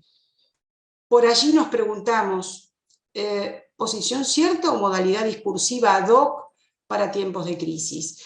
¿Está diciendo algo que siente verdaderamente o está preparando el camino para una nueva estética discursiva mucho más contundente? El intelectual cristiano fue más allá que los autores paganos. En un acto reflejo de lo recibido por los grandes pensadores romanos como Cicerón o Virgilio, Agustín de Hipona ofreció la solución cristiana ante la decadencia. La obra que sintetizó la solución ante la crisis de la parte occidental del imperio fue De Civitate Dei. La obra estaba dividida en 22 libros y fue escrita entre 413 y 426. El libro imbrica elementos a la vez históricos, filosóficos, políticos, teológicos, apologéticos. La suma de los saberes daba pruebas de la calidad interpretativa del autor. ¿En qué medida la situación del 410 le proveyó argumentos a Agustín que le permitieran superar el universo cultural de las Romanitas? ¿Cuál es la razón dada por Agustín para llamar a la República naciente virtuosa o cristiana? Si hacemos una breve semblanza de los escritos del obispo de Hipona, acá quiero hacer una salvedad, sobre esto eran carradas de textos a poner y yo he seleccionado algunos. De los escritos del obispo de Hipona contemporáneos a los hechos de 410 encontramos una serie de elementos que nos anticipan la posición agustina ante la crisis. Y voy más allá de la posición de Agustín en la ciudad de Dios. 4 sermones, el 81, el 105, el 296 y el de Urbis Exsidio, epístolas como, las más importantes, 122, 127, 138, nos permiten recrear las circunstancias. No las voy a ver a todas, pero voy a citar algunas. Solo compartiré estos parágrafos. Sermón 81, observen esto, escuchen esto para el que está escuchando. Esto fue dado en Hipona en tiempos de la caída de Roma del 410. En los tiempos cristianos se devasta el mundo, cito textual, perece el mundo. ¿No te dijo tu Señor que sería devastado el mundo? ¿No te dijo tu Señor que perecería el mundo? Mira lo que nos dicen los paganos, lo que nos dicen, y esto es más grave, los malos cristianos, los herejes. ¿Te extrañas de que se derrumbe el mundo? Extrañate de que el mundo haya envejecido. Uno es hombre, nace, crece, envejece, Polibio. No te adhieras a este mundo envejecido y anhela rejuvenecer en Cristo, que te dice: el mundo perece, el mundo envejece, el mundo se viene abajo y respira con dificultad a causa de su vejez, y ahí venía justamente la solución: no temas, tu juventud se renovará como la del águila. Por esto es un salmo, el 103.5, retomado por Agustín en el sermón 81, capítulo 8. Sermón 105, larguísimo, ambos. Voy a tomar una parte que es substancial. Pronunciado en Cartago, a poco de la caída de Roma, fíjense que son contemporáneos, principios del 411, y dice, cito textual: aún sigue en pie la ciudad que nos engendró según la carne. Gracias a Dios. Ojalá sea engendrada también espiritualmente y pase con nosotros a la eternidad. Ojalá, puede que no. Pero si llegara a perecer la ciudad que nos engendró según la carne, perdura la que nos dio a luz espiritualmente. El Señor edificó a Jerusalén. ¿Acaso perdió su edificación por hallarse dormido o porque entró a ella el enemigo hallándola indefensa? Si el Señor no guarda la ciudad, en vano vigila el centinela. No duerme ni dormirá el que guarda a Israel. ¿Y quién es Israel sino el linaje de Abraham? ¿Y quién es el linaje de Abraham sino Cristo? La ciudad santa, la ciudad creyente, la ciudad peregrina está fundamentada en el cielo, oh fiel. No corrompas la esperanza, no pierdas la caridad. ¿Por qué te estremeces porque perecen los reinos terrenos? Se te prometió el celestial para que no perecieses tú junto con los terrenos. El Señor a quien esperas te dijo, se levantará nación contra nación y reino contra reino. Los reinos terrenos cambian, pero llegará aquel de quien se dijo, y su reino no tendrá fin. Este no es Virgilio, es palabra santa, es la Sagrada Escritura. La Sagrada Escritura es el sermón 105, tomando justamente salmos anteriores y la palabra de Mateo. Vamos al último sermón, el sermón 296 del año 411, que dice: ya estoy viendo lo que piensas en tu interior. Roma es o ha sido saqueada e incendiada en tiempos cristianos. ¿Por qué en los tiempos cristianos? ¿Quién eres tú que esto preguntas? Un cristiano. Entonces, si eres cristiano, respóndete a ti mismo, porque Dios lo quiso. Pero, ¿qué respondo al pagano que me insulta? ¿Qué te dice? ¿Y por qué te insulta? He aquí que cuando ofrecíamos sacrificios a nuestros dioses, Roma se mantenía en pie. Ahora, cuando prevalece y abunda el sacrificio ofrecido a vuestro Dios y son rechazados y prohibidos los ofrecidos a los nuestros, ved lo que sufre Roma. Respóndele, no ha sido llamado para abrazar la tierra, sino para conquistar el cielo. No ha sido llamado a la felicidad terrena, sino a la celeste. No al éxito temporal y a la prosperidad vana y transitoria, sino a la vida eterna con los ángeles. Fíjense cómo va dando la suposición de que el imperio romano se cae y hay que construir uno celestial. Y ahí estamos hablando justamente del imperium celeste o del reino celeste. Y remata, su historia muestra que Roma ha sufrido 3 incendios. Una vez la incendiaron los galos, quedaron a salvo solamente la colina del Capitolio. Quedó a salvo solamente la colina del Capitolio. Otra Nerón, no sé decir si por crueldad o embriaguez, cuando el fuego devoró Roma. Roma ardió 1, 2 y 3 veces. ¿Por qué te deleita tanto chirriar contra Dios por aquella ciudad para la que arder es una costumbre?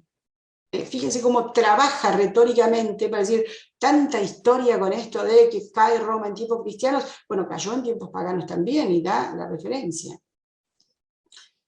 Los principios básicos de este nuevo tiempo que él va a avecinar en la obra apologética de la ciudad de Dios. Agustín considera que la caída de Roma se dio porque el mundo vivía en una edad postrera. El mundo estaba envejecido. El mundo vivía la edad sexta en la que nació y murió Cristo. Solo la parusía o segunda venida de Cristo salvaría a los justos definitivamente. Para ello, Agustín debía dar forma a un modelo teológico apologético que superara la crisis producida por esta caída de Roma.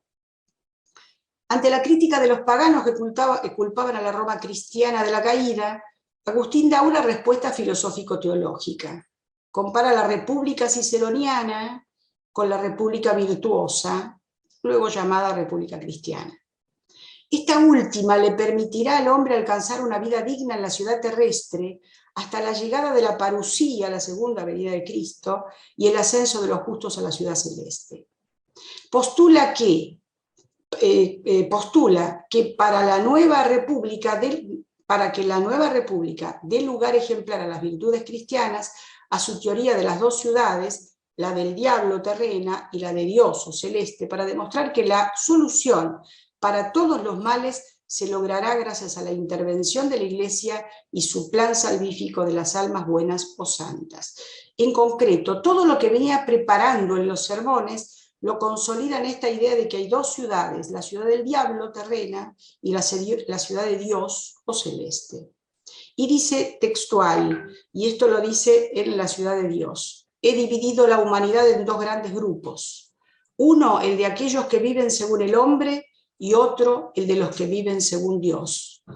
Que siendo tantos y tan grandes los pueblos diseminados por todo el orbe de la tierra, tan diversos en ritos y en costumbres, y tan variados en lengua, en armas y en vestidos, no formen más que dos géneros de sociedad humana que podemos llamar, conformándonos con nuestras escrituras, dos ciudades. Una es la de los hombres que quieren vivir según la carne, y otra la de los que quieren vivir según el espíritu, cada una en su paz propia. Y la paz de cada una de ellas consiste en ver colmados sus anhelos. Esto es la ciudad de Dios, 14:1. La república virtuosa que emergía tras la crisis debía invertir los roles políticos, esto es fundamental. Esta república virtuosa debía invertir los roles políticos religiosos establecidos por Cicerón para el periodo tardorrepublicano. En aquella república ciceroniana los pontífices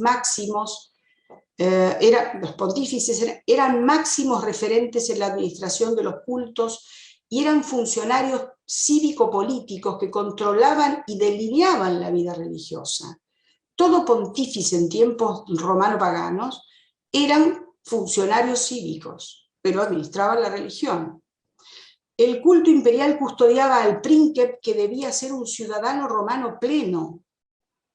La república virtuosa se fundará en la justicia verdadera, ese es el término que se le da, regida por la lex divina, y en la que debe imperar la verdadera piedad, fruto de la humildad frente a los soberbios, y ahí retomamos la sentencia. Esa nueva piedad era la de los hombres bautizados, miembros de la Iglesia cristiana.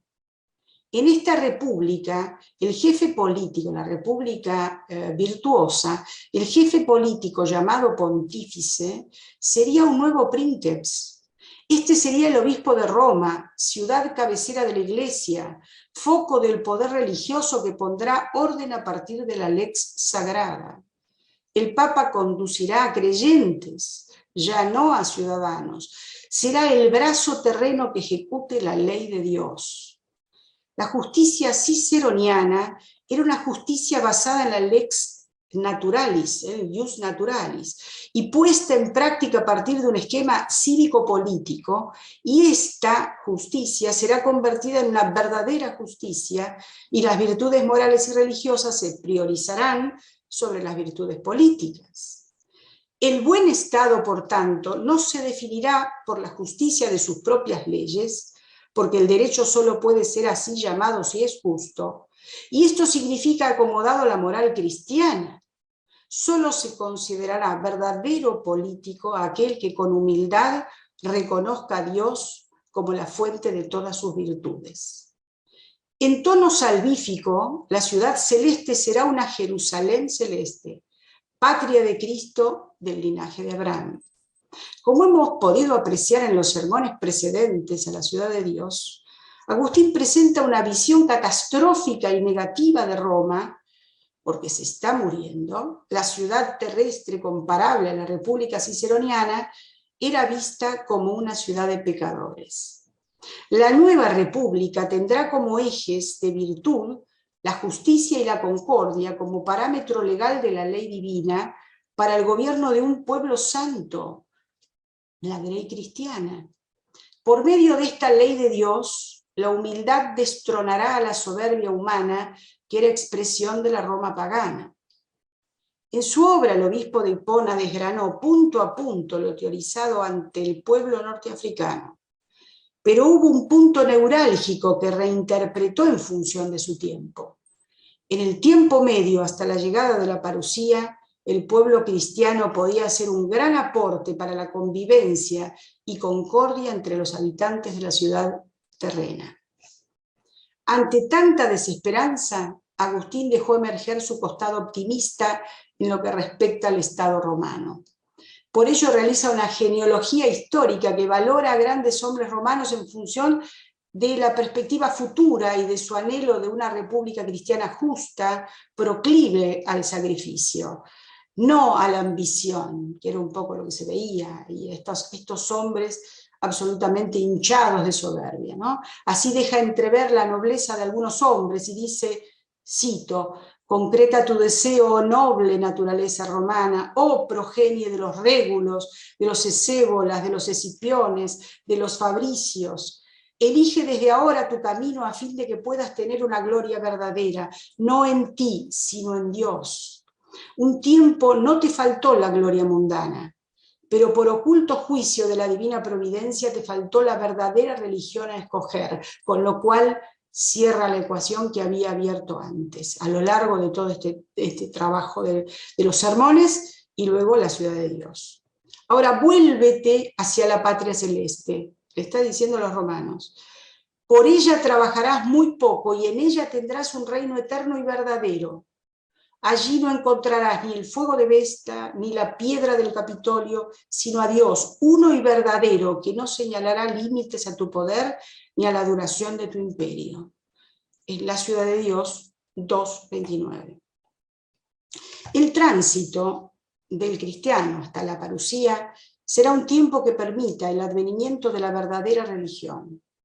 Entre Cicerón y Agustín se ha pasado de una ciudad de ciudadanos a una ciudad de creyentes sometidos a la ley de Dios. Cito, esto es la ciudad de Dios 2:21-4. La verdadera justicia no está sino en aquella república cuyo fundador y gobernador es Cristo.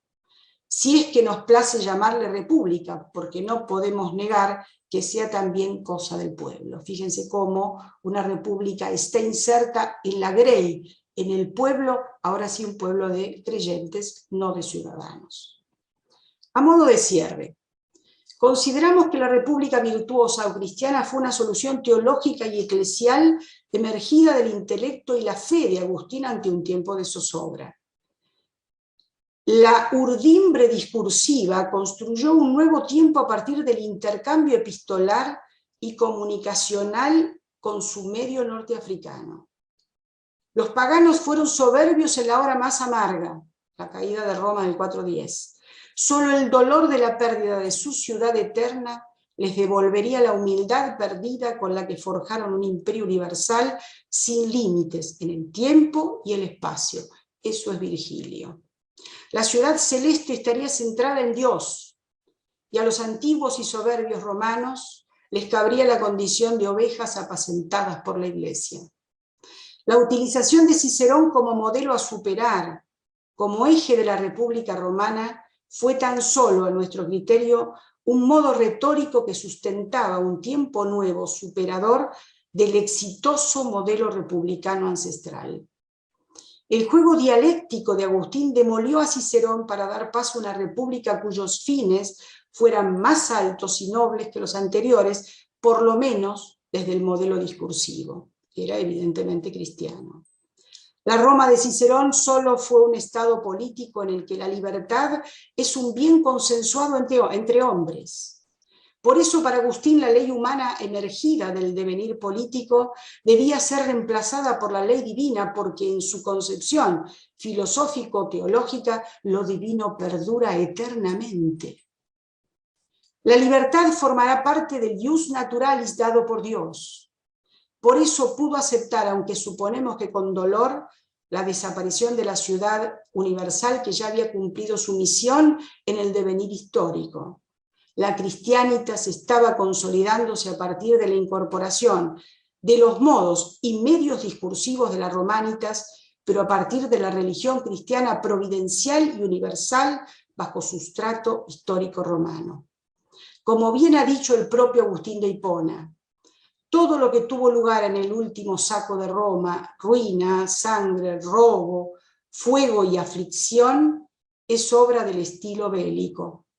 Por lo que se realizó con un estilo nuevo, como el elegir y determinar las espaciosísimas basílicas que habían de llenar al público agraciado con el perdón, donde no se matase a nadie ni a nadie se robase, a donde eran conducidos muchos por los piadosos enemigos para liberarse, y de donde no era sacado ninguno para verse en manos de los enemigos crueles. esto debe ser atribuido al nombre de Cristo y a los tiempos cristianos. Es decir, frente al estilo bélico, la paz, el perdón en las basílicas, por lo menos en tiempos de la caída de la ciudad de Roma. Quien no ve esto, y lo pongo en otro color para que veamos la significancia de lo que viene, quien no ve esto está ciego. El que lo ve y no lo alaba es ingrato, y el que se resiste al que lo alaba es imbécil. Ahora, ¿será este cierre propio de un hombre que se sintió triunfante ante el pasado superado? Ahora, un poquito más allá, ¿esto es humildad? ¿Estas son palabras de un hombre humilde? ¿O son las palabras de un hombre justamente que se sintió triunfante? Bueno, con esto cierro, solamente dejándolos pensar en que, ¿por qué cierra de este modo ese maravilloso acápite, justamente que vemos acá, que es una de las epístolas más bellas, que es la 129? Bueno, muchas gracias. No se escucha. No me acordaba que estaba con todo apagado. Bueno, Graciela, excelente, interesantísimo como siempre. Lo mismo Mariana. Y bueno, abriendo el chat, hay muchas felicitaciones. Hay solo 15 minutos de discusión, pero yo había visto preguntas y preguntas para la profesora, hasta el momento, ¿no es cierto?, para la profesora Mariana Calderón, que vamos a llamar en este momento. Profesora Calderón. Sí, fue Mariana Calderón. Es que justo llegó una alumna, pero ahora acá la tenemos, la profesora Calderón. A ver, profesora. Sí. A ver si le digo una pregunta. Bien. Para la doctora Calderón. Sí. En el Adversum Hermogenem, Tertuliano usa el término arbitrum en el sentido de decisión, la decisión libre de Dios de crear un mundo ex nihilo. Sin embargo, en De Anima usa directamente autoopción. En griego, al decir que ya ha demostrado a Marción y a Hermógenes que el libre albedrío existe naturalmente entre nosotros. ¿Puede pensarse entonces que en la época de Tertuliano esos dos conceptos son sinónimos o posteriormente se agregó liberum?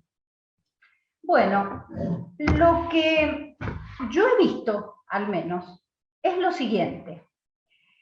El término autexusion es un término de Orígenes. Obviamente, propio de la lengua griega. Lo utiliza Orígenes y se lo traduce posteriormente como libre albedrío, pero esa traducción de Orígenes aparece recién en el siglo IV, entre el IV y el V. ¿En quién primero? En Rufino de Aquilea. ¿Y en quién después de Rufino de Aquilea? En Jerónimo de Estridón. Sin embargo, ¿por qué Rufino y Jerónimo utilizan libre arbitrio? ¿De dónde lo sacan? Porque es un término, el arbitrium, es un término del medio jurídico, del medio forense, ¿no? De árbiter, que es el juez en las causas, ¿no es cierto? Entonces, cuando nos ponemos a buscar, en Cicerón no está. En Cicerón se utiliza más bien iudicium, como decisión libre. ¿En quién está? En Tertuliano. Ahí aparece Tertuliano, que es donde vos también, Carmen, creo que, no, Marcela Coria, creo que lo has visto. Claro, aparece en Tertuliano, pero aparece arbitrium solo, sin el adjetivo liberum. Entonces, es como que queda una especie de vacío entre Tertuliano y Rufino y Jerónimo, que lo utilizan luego en el siglo IV. ¿Entendés? Ahí hay como un vacío en el que en algún momento el término ha quedado ha pasado, digamos, a utilizarse dentro de la doctrina cristiana como liberum arbitrium. Luego de San Agustín ya no queda duda ni qué es el libre albedrío y cuál es su diferencia con la libertad, porque eso es todo un trabajo teológico que se toma San Agustín para diferenciarlos y para que quede bien aclarado. El problema es esa época oscura entre Tertuliano y la aparición de las traducciones de Rufino y de Jerónimo de Estridón del Periarcón de Orígenes. No sé si con esto se te aclara algo. De todas maneras hay que seguir buscándolo. ¿En quiénes? Y en los escritores cristianos del siglo III, fundamentalmente, que son los que nos faltan. Y que yo no lo he encontrado todavía, no he encontrado cuál sería el anterior a Rufino de Aquilea. ¿Mm? Bueno, muchas gracias, doctora Calderón. Hay felicitaciones también de distintos participantes, y hay una pregunta a Graciela Gómez Asso. ¿Se pueden identificar actitudes o conceptos propios de las romanitas a los que se opondrían la noción del sermo humilis de Agustín?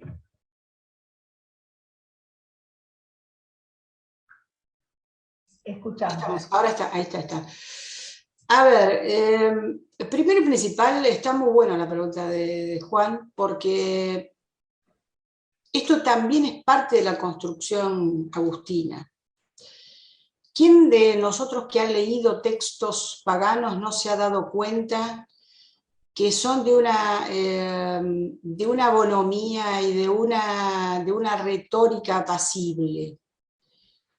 Está hablando de cualquier texto pagano que hemos leído, Cicerón, Virgilio, bueno, algunos textos de Cicerón no son tan apacibles, pero en general tiene una retórica agradable.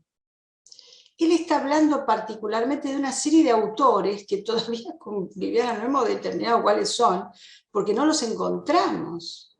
Autores que hablan y denigran a los cristianos. Él quizá está hablando de los compañeros de estudio de las escuelas estatales, porque había escuelas en la época del siglo III, IV, brindadas por el Estado, justamente, que excepto en tiempos de Juliano, donde prohibió a los cristianos ir a las escuelas estatales, estas escuelas que eran municipales o estatales, llamadas de este modo, que no permitió a los cristianos ir por su condición justamente pagana, de emperador pagano, en general compartían aulas. Entonces, puede haber sido ahí donde se dieron estos exabruptos, estas posturas extremas discursivamente, puede ser. Puede, como he demostrado en un trabajo mío anterior, que hayan aparecido algunos grafitis donde la imagen de los cristianos era denigrada y en lugar de la cabeza de Cristo en algunos grafitis, incluso de la sala de libertos, de escribas libertos en la Domus Aurea y en la época del palacio, digamos, imperial, donde aparece Cristo con la cabeza de un asno. ¿Puede llegar a ser esto? Lo más probable es que sí existiera, pero no tenemos referencia directa a algún autor. Quizá Viviana, que está ahí, que conoce más a los paganos, los conocerá, pero yo no he encontrado a ninguno. Fíjense que recién he tratado de demostrar que tanto Rutilio Lamaciano como Agustín ven lo mismo. La única diferencia es la solución. Es decir, los paganos es como fíjense lo que vimos recién, es un autor cristiano quien usó Viviana. Estamos hablando del Papa Dámaso, cuyo secretario era Jerónimo de Estridón. Y ahora, en esa verba del Papa, lo único que estamos viendo es una letanía continua acerca de las bondades del cristiano, el cristiano quedaba muy cerrado en su discurso cristiano. El pagano hablaba de sus cosas, no hablaba del cristianismo, pero no tenemos esas referencias por ahora. ¿Sí? Es decir, tenemos que hacer un trabajo mucho más profundo y encontrar textos que no se nos evidencian como de autor, justamente, y tratar de encontrar cuáles serán esas diatribas, y acá me juego un poco teorizando en el aire. Yo creo que Agustín creó un mal, o digamos un enemigo con una verba muy agobiante para él, porque era discursivamente, estaban enojados contra los cristianos, para después encontrar una solución.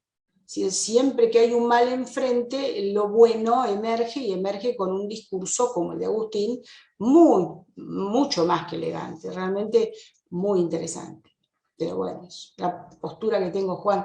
Nosotros, como siempre, Juan por eso lo pregunta, siempre defendemos a los romanos paganos, y bueno, me ha tocado en los últimos años dedicarme a los discursos cristianos. Ahora estoy justamente con Prudencio, y siempre encontramos lo mismo, la idea de que los paganos siempre hacen algo malo para que uno tenga que encontrar el discurso que contradice lo anterior, ¿no? Y en ese caso forzar que los cristianos ganen la contienda, ¿no? Muchas gracias, Graciela, muy bien explicado realmente.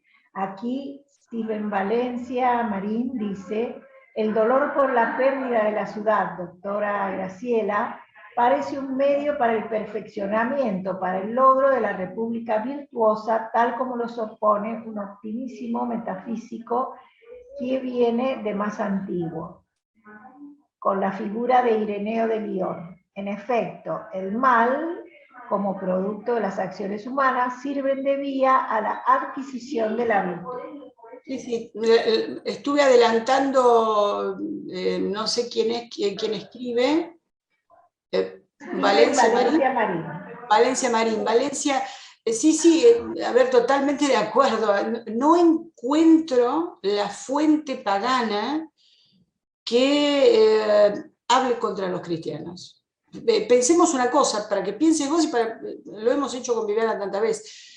Cuando a Paulo Orosio Agustín le pide que escriba o que investigue, porque es historiador Paulo Orosio, que investigue acerca de las etapas paganas y todos los males que hubo durante el paganismo, ya tenés un poco lo que vos estás diciendo, alguien lo está enfocando el futuro, encuentren cosas del paganismo, porque necesita el cristianismo superar esa etapa.